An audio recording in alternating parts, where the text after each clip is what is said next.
এবার আসছি 6 নম্বর অঙ্কে। একটি সমকোণী চৌপলের দৈর্ঘ্য, প্রস্থ এবং উচ্চতার সমষ্টি 24 সেমি এবং কর্ণের দৈর্ঘ্য 15 সেমি। এর সমগ্র তলের ক্ষেত্রফল কত? তাহলে এখানে দৈর্ঘ্য, প্রস্থ, উচ্চতার সমষ্টি বলে দিয়েছে। তাহলে আমরা যদি দৈর্ঘ্যকে a সেমি, প্রস্থকে b সেমি এবং উচ্চতা কে c সেমি ধরি, তাহলে সেক্ষেত্রে আমরা এটা লিখতে পারি যে দৈর্ঘ্য, প্রস্থ, উচ্চতার সমষ্টি মানে a plus B plus C equals to 24। আর কর্ণের দৈর্ঘ্য অর্থাৎ আমরা জানি কর্ণের দৈর্ঘ্য মানে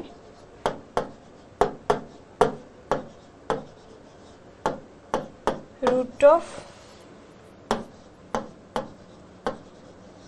দৈর্ঘ্য স্কোয়ার প্লাস প্রস্থ স্কোয়ার প্লাস উচ্চতা স্কোয়ার। তাহলে এক্ষেত্রে আমরা দৈর্ঘ্যকে a মানে স্কোয়ার হচ্ছে দৈর্ঘ্য স্কোয়ারের জায়গায়, প্রস্থকে b লিখলে প্রস্থ স্কোয়ার b স্কোয়ার, আর উচ্চতাকে c লিখলে উচ্চতা স্কোয়ার c স্কোয়ার লিখছি। তাহলে কর্ণের দৈর্ঘ্য হচ্ছে root over a square plus b square plus c square, সেটার মান হয়েছে 15।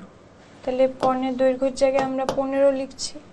তাহলে এক্ষেত্রে আমরা এপাশে যদি আমরা a square b square c square লিখি, তাহলে 15 এর whole square equals to a square plus b square plus c square. তাহলে এক্ষেত্রে 15 হোল স্কোয়ার হলো 225 equals to a square plus b square plus c square. এবারে আবার আমাদের এই ফর্মুলাটায় ফিরে যেতে হবে সমগ্র তলের ক্ষেত্রফল বার করতে গেলে। তাহলে আমরা জানি যে a plus b plus c এর whole square equals to a square plus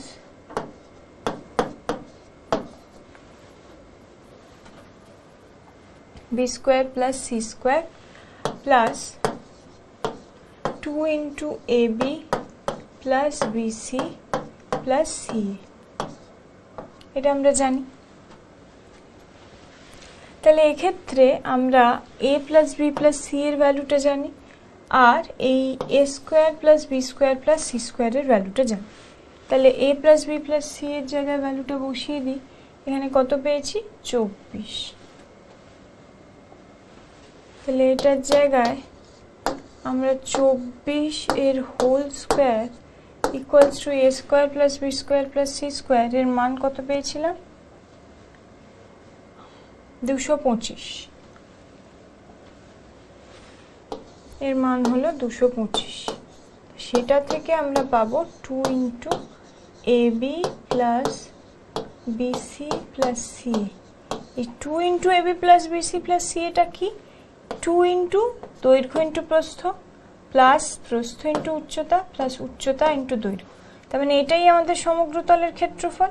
তাহলে এটাকে আমরা এভাবে লিখতে পারি যে 24 এর whole square equals to 225 plus সমগ্র তলের ক্ষেত্রফল।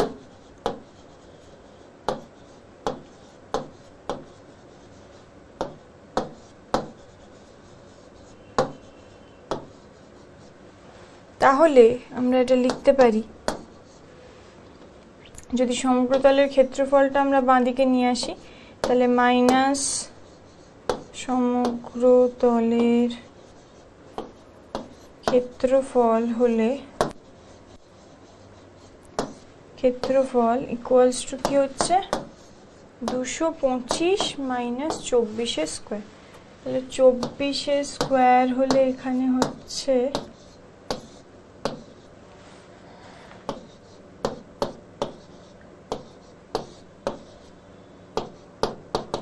576 তাহলে মাইনাস 576, তাহলে এক্ষেত্রে মাইনাস সমগ্র তলের ক্ষেত্রফল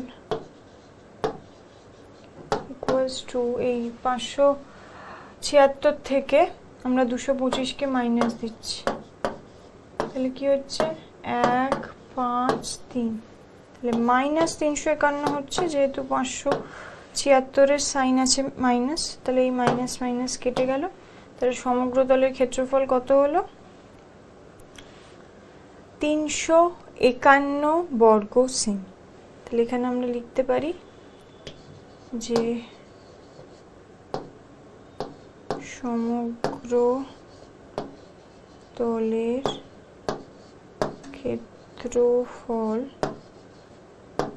হলো 351 বর্গ, আর আগের ইউনিটটা কি ছিল আমাদের সেমি, তাহলে বর্গ সেমি।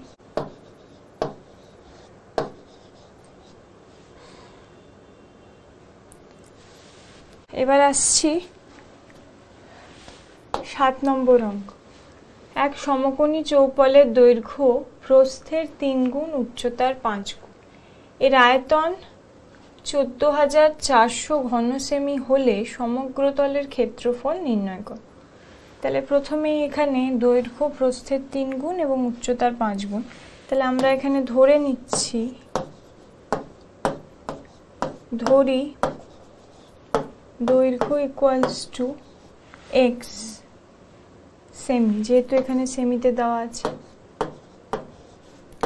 তাহলে প্রস্থ কত হবে, দৈর্ঘ্য তো প্রস্থের 3 গুণ, তাহলে প্রস্থ কত হবে দৈর্ঘ্যের 1/3 ভাগ, মানে x/3 সেমি। তারপর উচ্চতা কত হবে, দৈর্ঘ্য উচ্চতার 5 গুণ, তাহলে উচ্চতা হবে x/5, দৈর্ঘ্যের 5 ভাগের 1 ভাগ বা 1/5 দৈর্ঘ্য যাকে বলছি।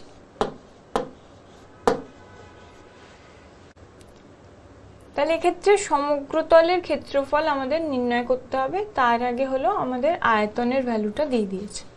তাহলে আয়তন মানে আমরা কি জানি, দৈর্ঘ্য ইন্টু প্রস্থ ইন্টু উচ্চতা, তাহলে আয়তন ইকুয়ালস টু দৈর্ঘ্য ইন্টু প্রস্থ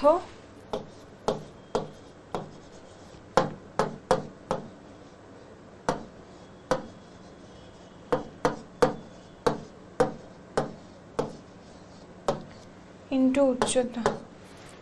তাহলে দৈর্ঘ্য হলো x, প্রস্থ হলো x/3 আর উচ্চতা হলো x/5। তাহলে সেক্ষেত্রে এটার ভ্যালু কত হচ্ছে x³ উপরে আসছে, এই 3টে x আছে, এটা এটা এটা গুণ করে x³ বাই 3 × 5 মানে 15, সেটা সমান সমান কি আয়তন, আয়তনটা কত বলেছে 14,400,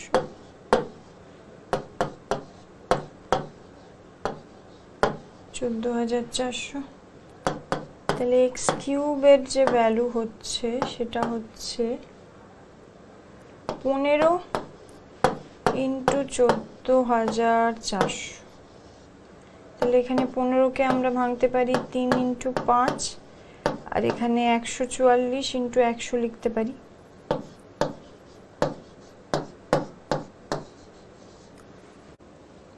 তাহলে এখানে x³ এর ভ্যালু আমরা আগে থেকে যেটা পেলাম যে 3 × 5 × 144 × 100, তাহলে এখানে 3 × 5, এখানে এটাকে আমরা ভেঙে কিভাবে লিখতে পারি 12 × 12 ইন্টু এটাকে আমরা ভেঙে লিখতে পারি 5 × 20, 20টাকে ভেঙে আবার 4 × 5।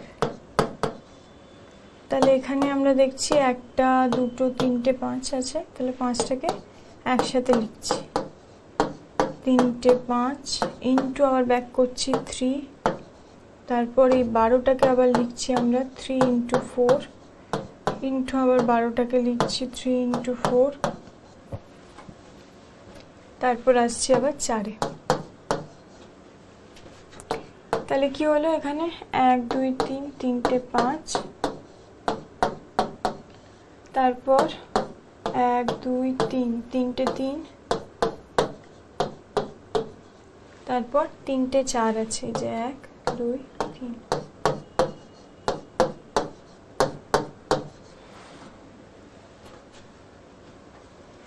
তাহলে x কিউব ইকুয়ালস টু যদি তিনটে 5 ইন্টু তিনটে 3 ইন্টু তিনটে 4 হয়, তাহলে এখানে আমরা লিখতে পারি x cube equals to 5 cube into 3 cube into 4 cube.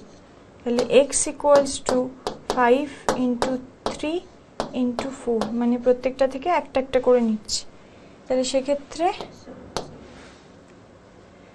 5 into 3 মানে 15 ইন্টু 4 মানে 60। তাহলে x ইকুয়ালস টু 60, x এর ভ্যালু হলো x ইকুয়ালস টু 60 সেমি। কিন্তু আমাদের কি বার করতে হবে? আমাদের বার করতে হবে সমগ্র তলের ক্ষেত্রফল। এবার সমগ্র তলের ক্ষেত্রফলের জন্য যেহেতু আমরা শুধু x বার করেছি মানে দৈর্ঘ্য, তাহলে দৈর্ঘ্যটা আমরা লিখছি 60 সেমি। তাহলে প্রস্থ কত হবে? 60/3 মানে 20 সেমি, 20 সেমি। আর উচ্চতা কত লিখছি? 60/5, তার মানে 12 সেমি। তাহলে এইভাবে আমাদের দৈর্ঘ্য প্রস্থ উচ্চতা বেরিয়ে গেল। এবার সমগ্র তলের ক্ষেত্রফল। তাহলে সমগ্র তলের ক্ষেত্রফল আমরা কিভাবে বার করব? সমগ্র তলের ক্ষেত্রফল মানে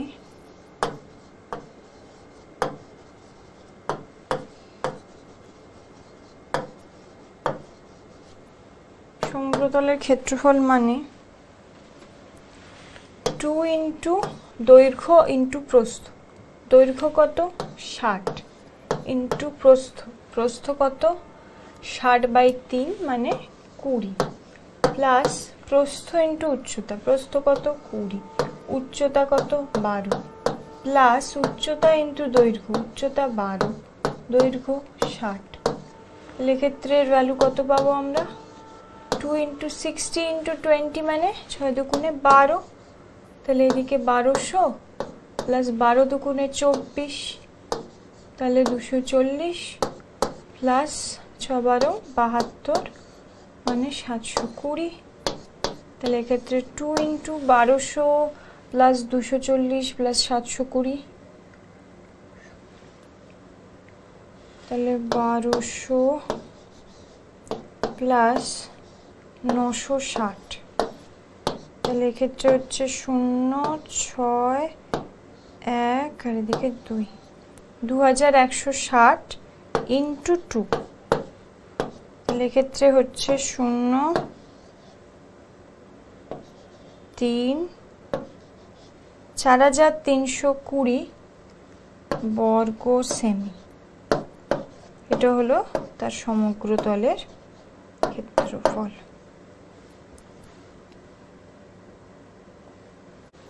তিনটি নিরেট ঘনক যাদের প্রত্যেকটি ধারের দৈর্ঘ্য যথাক্রমে 6 সেমি 8 সেমি 10 সেমি, ঘনক তিনটিকে গলিয়ে একটি নতুন নিরেট ঘনক তৈরি করা হলে নতুন ঘনকটির একটি ধারের দৈর্ঘ্য হবে।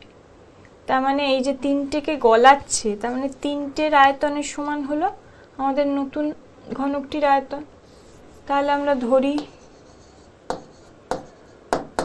নতুন ঘনকের ধারের দৈর্ঘ্য হলো x সেমি।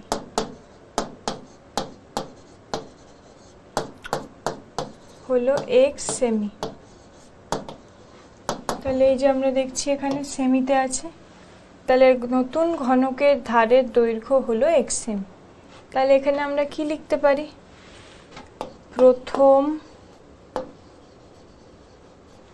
প্লাস দ্বিতীয় প্লাস তৃতীয়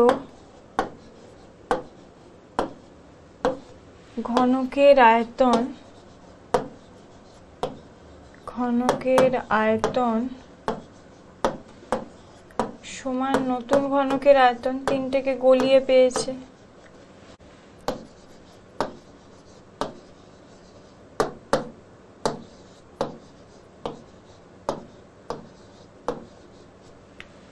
তাহলে এক্ষেত্রে প্রথম ঘনকের আয়তন কি 6 কিউব, প্লাস দ্বিতীয়টার কত 8 কিউব, তৃতীয়টার কত বাহুর দৈর্ঘ্য 10, তাহলে 10 কিউব তৃতীয় ঘনকের আয়তন। তাহলে তিনটের যোগফল হচ্ছে আমাদের নতুন ঘনকের আয়তন। নতুন ঘনকের ধারের দৈর্ঘ্য হলো x, তাহলে সেক্ষেত্রে এটা হলো x কিউব। তাহলে 6 কিউব মানে আমরা পাচ্ছি হলো 3টে 6 গুণ করলে 216, 8 কিউব মানে আমরা পাচ্ছি 512, আর 10 কিউব মানে আমরা পাচ্ছি 1000 ইকুয়ালস টু x কিউব।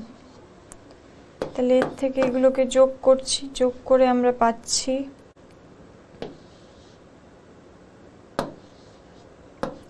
1728, 1728 হলো x কিউব। তাহলে এবার ধারের দৈর্ঘ্য বার করতে গেলে x কিউবকে ভাঙতে হবে, তাহলে x কিউব ইকুয়ালস টু 1728। এবার 1728 আমাদের ফ্যাক্টরগুলো বার করতে হবে। তাহলে 2 দিয়ে 8, 6 4, 2 দিয়ে 4 3 2, 2 দিয়ে 2 1 6, 2 দিয়ে 1 0 8, 2 দিয়ে গেলে 5 4, 2 দিয়ে গেলে 27, 3 9 27। তাহলে এখানে যদি আমরা ফ্যাক্টরগুলো লিখি তাহলে আমরা পাচ্ছি 1 1 2 3 4 5 6, 4 5 6, আর তার সাথে 3টে 3, 3টে 3। তাহলে এক্ষেত্রে আমরা যদি এই 2 × 2 কে যদি 4 ধরি তাহলে আমরা 3টে 4 পাবো, কারণ আমরা এখানে 6টা 2 পেয়েছি। তাহলে 4 × 4 × 4 × 3 × 3 × 3। তাহলে এক্ষেত্রে আমরা বলতে পারি যে এখানে 4 এর কিউব × 3 কিউব। তাহলে এক্ষেত্রে এটা যদি ইকুয়ালস টু x কিউব হয়, অর্থাৎ x কিউব ইকুয়ালস টু 1728, তাহলে এটা যদি ইকুয়ালস টু 4 কিউব × 3 কিউব হয়, তাহলে সেক্ষেত্রে x এর জন্য আমরা কি করতে পারি, এই 4 × 3 মানে 12। এখানে এককটা কি আছে, এখানে এককটা আছে সেমিতে। তাহলে নতুন ঘনকটির একটি ধারের দৈর্ঘ্য হবে 12 সেমি।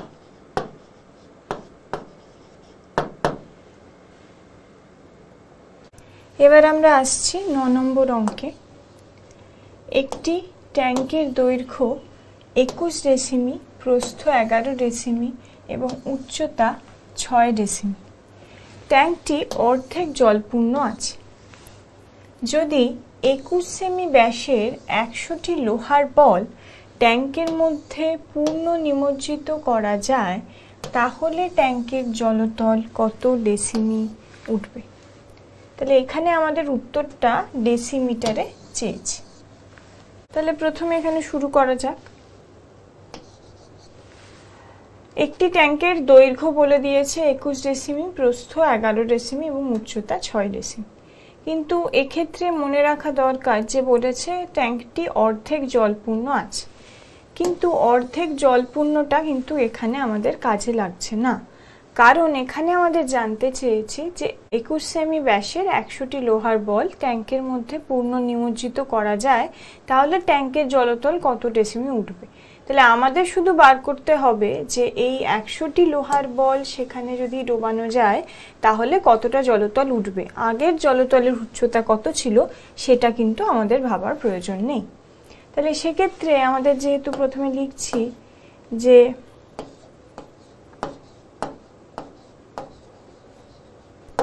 ট্যাঙ্কের দৈর্ঘ্য, ট্যাঙ্কের দৈর্ঘ্য বলে দিয়েছে 21 ডেসিমি,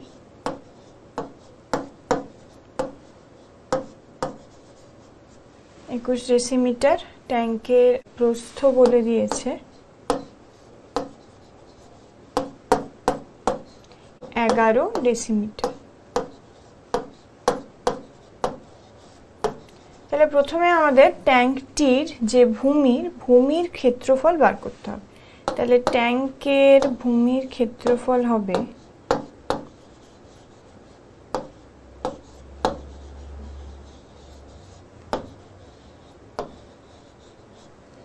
ট্যাঙ্কের ভূমির ক্ষেত্রফল হবে 21 × 11 বর্গ ডেসিমি।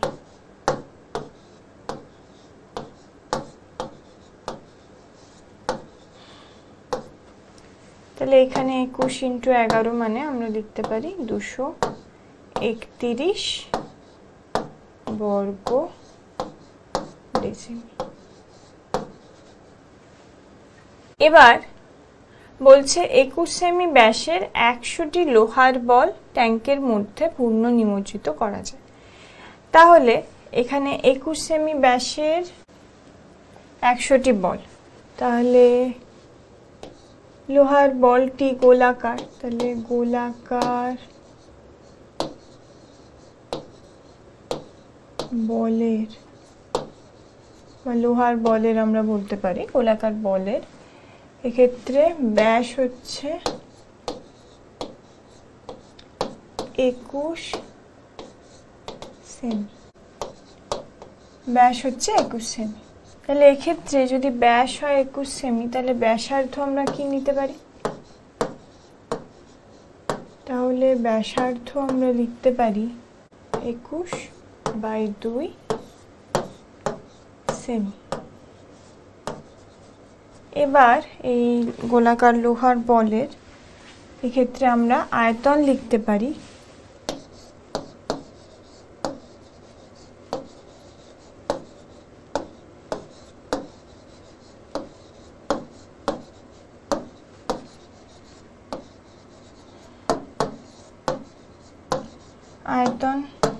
সেক্ষেত্রে আমরা কি লিখতে পারি 4/3 পাই r³ আর এখানে ব্যাসার্ধ। তাহলে ব্যাসার্ধের জায়গায় আমরা কি বসাচ্ছি 21/2 হোল কিউব।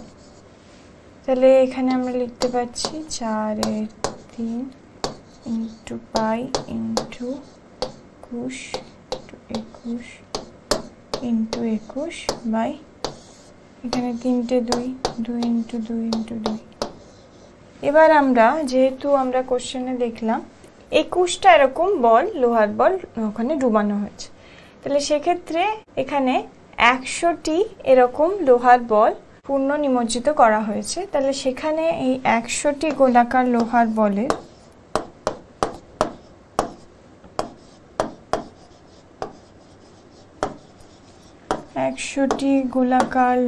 বলের আয়তন এখানে কত হবে 100 × আগে যে মানটা আমরা পেয়েছি, তাহলে 100 × 4/3 পাই এর জায়গায় আমরা 22/7 বসাতে পারি,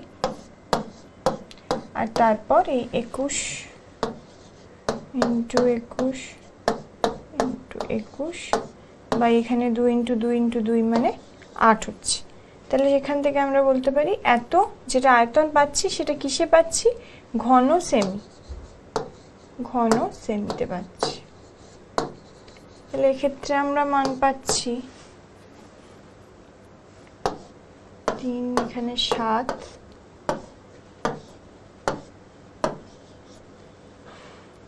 2, তাহলে এদিকে এখানে পেলাম 11। তাহলে উপরে থাকছে 100 × 11 × 21 × আরেকটা 21 এত ঘন সেমি। এবার এটিকে যদি আমরা ঘন ডেসিমিতে নিয়ে যাই, যেহেতু আমরা আগের ক্ষেত্রে দেখলাম আমরা এক্ষেত্রে কিন্তু বর্গ ডেসিমিতে ইউনিট পেয়েছি ভূমির ক্ষেত্রফলে, সেক্ষেত্রে আয়তনের ক্ষেত্রে আমরা ঘন ডেসিমিতে পাবো। তো এক্ষেত্রেও আমাদের যদি ঘন ডেসিমিতে আমরা নিয়ে যেতে চাই, তাহলে তাহলে আমাদের কি করতে হবে, আমরা আগের যে মান পেলাম যে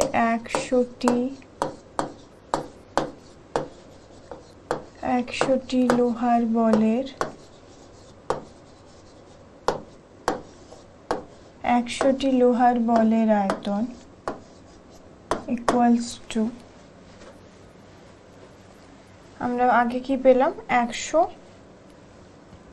ইন্টু, এখানে আমরা লিখতে পারি 100 ইন্টু 11 ইন্টু 21 মানে 231 ইন্টু আরেকটা 21 ঘন সেমি।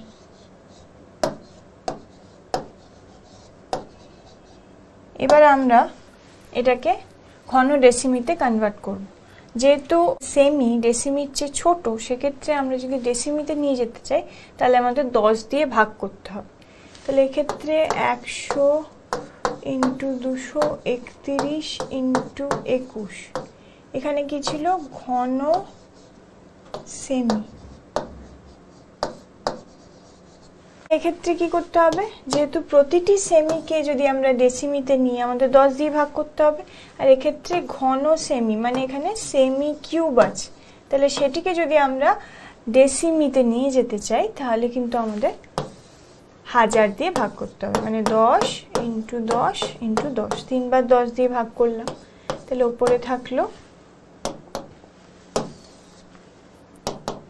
100 231 ইন্টু 21 ঘন ডেসিমি। তাহলে সেক্ষেত্রে আমরা এখানে পেলাম, অর্থাৎ 231 ইন্টু এই 21/10 মানে 2.1 ঘন ডেসিমি। তাহলে আমরা দেখলাম যে 100টি লোহার বল যদি আমাদের ওই চৌবাচ্চায় নিমজ্জিত করা হয় তাহলে তাদের আয়তন হলো এতটা। তো তার জন্য কত আয়তন, জলটা কত উচ্চতা বাড়বে জলের, তাহলে সেক্ষেত্রে আমরা আগে যে জলের আয়তন পেয়েছি, অর্থাৎ আমরা এখানে লিখতে পারি প্রশ্নানুসারে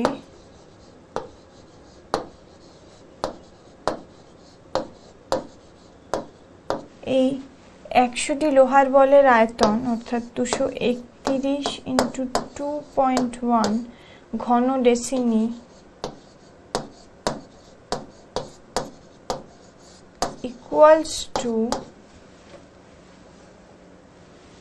ইকুয়ালস টু প্রথম ক্ষেত্রে আমরা সেই ট্যাঙ্কটির ক্ষেত্রফল পেয়েছিলাম 231 বর্গ ডেসিমি। তাহলে সেক্ষেত্রে যদি 100টি বল সেই ট্যাঙ্কে ডোবানো হয় তাহলে যদি জলের উচ্চতা আমরা ধরে নিই যে জলের উচ্চতা যদি h ডেসিমি বাড়ে তাহলে সেক্ষেত্রে সেই ট্যাঙ্কটির যে জলের আয়তন সেই জলের আয়তন হবে 231, যেটা আমাদের ট্যাঙ্কের ভূমির ক্ষেত্রফল, ইন্টু যে পরিমাণ উচ্চতার জল বেড়েছে। তাহলে এই আয়তনের জল বাড়ছে যদি আমরা এই 100টি লোহার বল সেখানে পূর্ণ নিমজ্জিত করি। তাহলে এক্ষেত্রে এত ঘন ডেসিমি।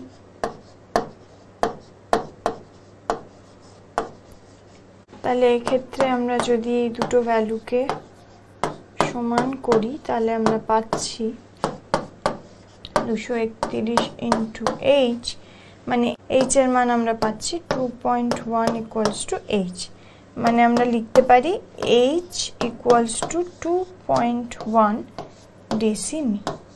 আমাদের উত্তর ডেসিমিতেই চাওয়া হয়েছিল, তাহলে সেক্ষেত্রে আমাদের 2.1 ডেসিমি হলো আমাদের নির্ণয় উত্তর। এবার আসছি 10 নম্বর অঙ্কে। ঘনকাকৃতি একটি জলপূর্ণ চৌবাচ্চা থেকে সমান মাপের 64 বালতি জল তুলে নিলে চৌবাচ্চাটির 1/3 অংশ জলপূর্ণ থাকে। চৌবাচ্চাটির বাহুর দৈর্ঘ্য যদি 1.2 মিটার হয় তবে প্রতিটি বালতিতে কত লিটার জল ধরে, অর্থাৎ আমাদের উত্তরটি লিটারে বের করতে হবে।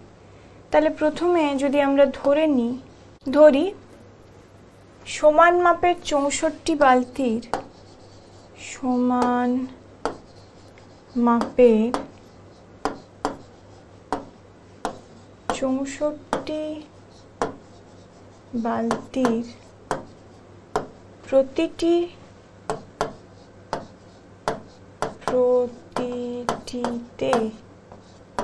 x লিটার করে জল ধরে।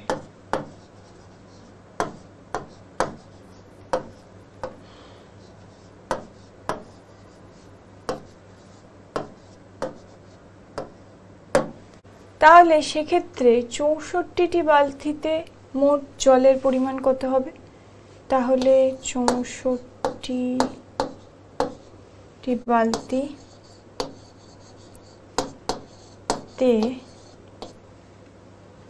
জলের আয়তন কত হবে?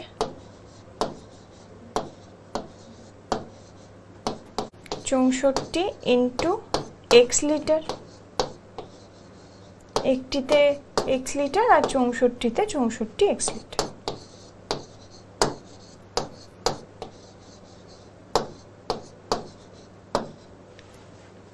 এবারে এখানে বলা হয়েছে ঘনকাকৃতি একটি জলপূর্ণ চৌবাচ্চায় সমান মাপের 64 বালতি জল তুলে নিলে চৌবাচ্চার 1/3 অংশ জলপূর্ণ থাকে। এবার বলেছে চৌবাচ্চাটির বাহুর দৈর্ঘ্য, তাই যেহেতু ঘনকাকৃতি অর্থাৎ তার দৈর্ঘ্য প্রস্থ উচ্চতা সমান, তাহলে চৌবাচ্চাটির বাহুর দৈর্ঘ্য এখানে বলা আছে 1.2 মিটার। যেহেতু এখানে আমাদের কোশ্চেনে এখানে প্রদত্ত আছে যে 1 ঘন ডেসিমিটার ইকুয়ালস টু 1 লিটার, তো আমরা এই প্রতিটি মানকে দৈর্ঘ্য প্রস্থ উচ্চতাকে আমরা ডেসিমিটারে নিয়ে যাব, যার ফলে আমাদের যখন আয়তন বের করব তখন সেটা ঘন ডেসিমিটারে হবে এবং সেখান থেকে আমরা লিটারে কনভার্ট করতে পারব। তাহলে এক্ষেত্রে আমরা যদি ডেসিমিটারে নিয়ে যাই তার মান কি হবে? মিটার ডেসিমিটারের চেয়ে বড়, তাহলে সেক্ষেত্রে একে 10 দিয়ে গুণ করতে হচ্ছে, অর্থাৎ 1.2 ইন্টু 10 ডেসিমি।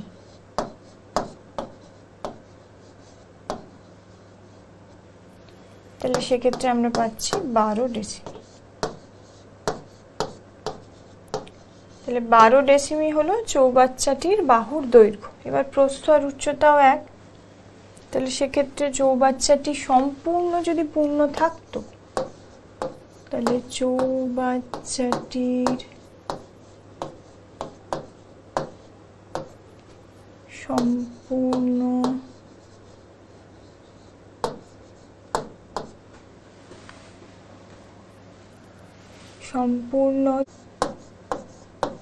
জলে ভর্তি অবস্থায়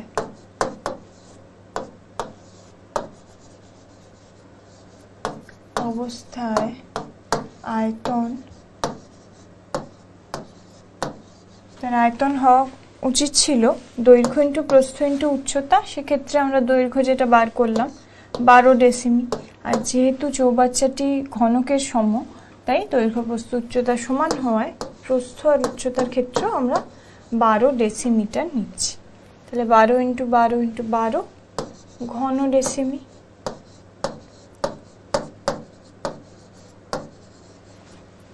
তাহলে সেক্ষেত্রে আমরা পাচ্ছি 12 ইন্টু 12 ইন্টু 12।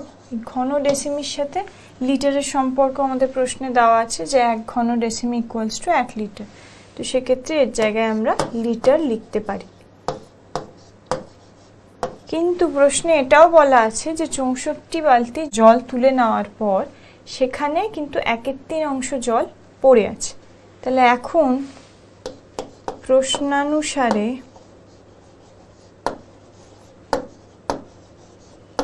আমরা বলতে পারি যে 64 বালতি জল তুলে নিলে 64 x লিটার পরিমাণ জল ওই 64 বালতি দ্বারা তোলা হয়েছে।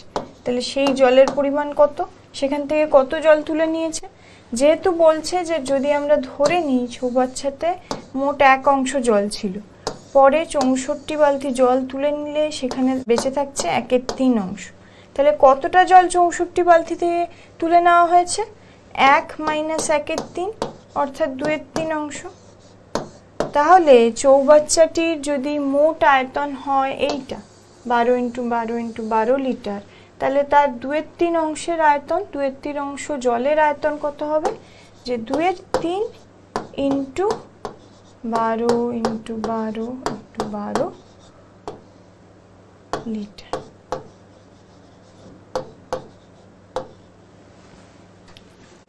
তাহলে সেক্ষেত্রে আমরা এভাবে লিখছি এটাকে 64x = 2/3 × 12 × 12। সেক্ষেত্রে আমরা পাচ্ছি এদিকে 4, তাহলে 4 আর 2 এখানে 8 কাটলে 28 × 64, সেই জন্য এখানে 8। 8x = দাঁড়াচ্ছে 12 × 12। তাহলে এখান থেকে আমরা পাচ্ছি x =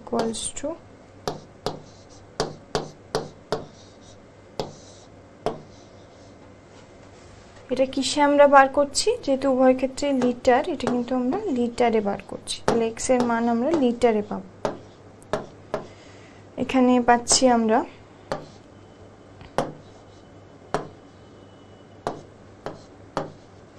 3 × 6 = 18, অর্থাৎ প্রতিটি বালতিতে 18 লিটার করে জল ধরে। এটাই আমাদের নির্ণয় সমাধান, 18 লিটার। এখন আমরা চতুর্থ অধ্যায় শেষ পর্যায়ে চলে এসেছি। এই অধ্যায়ে আমরা সমকোণী চৌপল বা আয়তঘন সম্পর্কে জানলাম, তার বিভিন্ন প্রয়োজনীয় তথ্যাবলী ও সূত্রাবলী সম্পর্কে জানলাম। তারপর আমরা ঘনক বা কিউব সম্পর্কে এবং তার বিভিন্ন সূত্রাবলী সম্পর্কে জানলাম। শেষে আমরা বিভিন্ন গাণিতিক উদাহরণের মাধ্যমে সমকোণী চৌপল এবং ঘনকের বিভিন্ন অঙ্কগুলো বুঝে নেওয়ার চেষ্টা করলাম। আজকের মতো এই পর্যন্তই। ধন্যবাদ।